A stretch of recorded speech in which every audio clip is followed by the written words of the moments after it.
স্বাগত ডিবিসি সংবাদে আপনাদের সাথে আছি তাসনুভা তন্নি। শুরুতেই জানাবো আকিজ বশির গ্লাস সংবাদ শিরোনাম। হাসনাত আব্দুল্লাহর পোস্ট, রাজনৈতিক স্ট্যান্ডবাজি ছাড়া কিছু নয়। বক্তব্য সেনা সদরের ছাত্রদের ভুল ক্ষমাসুন্দর দৃষ্টিতে দেখার আহ্বান এনসিপির।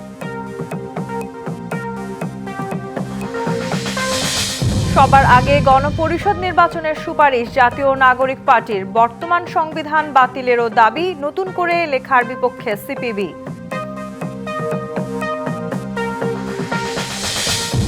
জনগণের জন্য রাজনৈতিক দলগুলো কি করবে সেই আলোচনা চান তারেক রহমান। মুক্তিযুদ্ধের সাথে 24কে মেলানোর বিরুদ্ধে বিএনপি।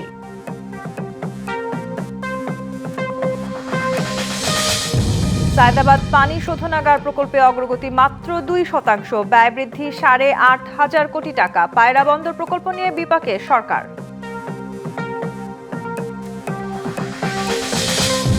এবার সব জাতি গোষ্ঠী নিয়ে অন্তর্ভুক্তিমূলক বৈশাখ উদযাপন হবে। মঙ্গল শোভাযাত্রা থাকবে নাকি আনন্দ শোভাযাত্রা হবে সেই সিদ্ধান্ত কাল।